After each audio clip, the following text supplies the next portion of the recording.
Room for improvement in this head-to-head for Kirk Cousins, who has never beaten Kansas City. Let's hear from Kirk after this one.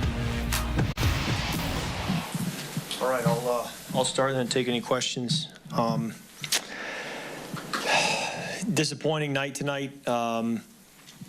You know, you feel like you snatched defeat from the jaws of victory is kind of how it felt a little bit, if I'm saying that right.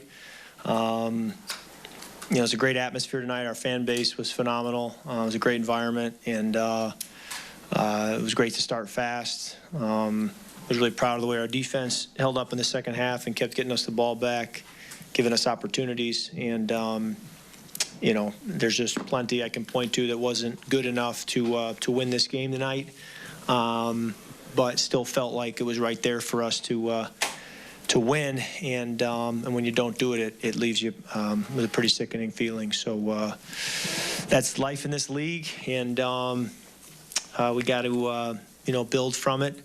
And as we move forward now to the NFC South opponents here, we got to just, you know, figure out ways to be a better football team and be an ascending football team that plays complementary football off of each other. And certainly feel like we have the pieces we need to be successful, but there's obviously more out to go get to play better, to be able to win more consistently.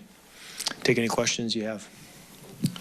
Yeah, Kurt, what was your vantage point on the 4th and 1, the sweep that ended the game for you all? Yeah, just kind of reversed out and handed it off, and then from there didn't have too much of a vantage point. So there's not much I can offer you. Okay. Yeah.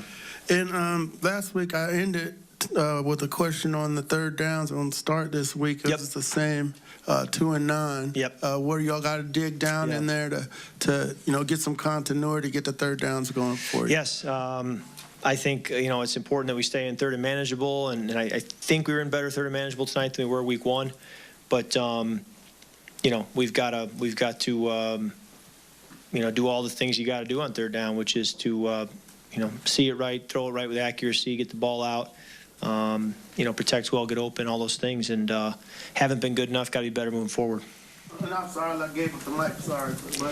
But losing 2 linemen mid-game, how tough is that, and how the guys do coming in for you, Ryan? Yeah. And, I thought Storm did a very good job at right tackle. I thought Ryan did a phenomenal job at center. There's so many moving parts with the center as far as protection calls, pistol snaps, gun snaps, under center snaps. You know, handling cadence. I thought Ryan did a phenomenal job stepping in and handling a lot.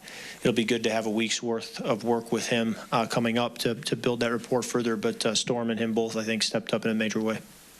Darnell, second row here. Darnell mentioned a lull in the second and third quarter. What was the disconnect there from your vantage point? I don't have a great answer for you. I think each play kind of is its own entity, but I'd agree with him that we didn't sustain drives enough in the second and third quarter. You know, certainly the end of both halves was disappointing. Yeah, Kurt, it seemed like you started out with a good rhythm between London and Mooney earlier in the game. What happened? I thought we had a good rhythm, you know, the start of the game, a good rhythm, you know, at the end of the game.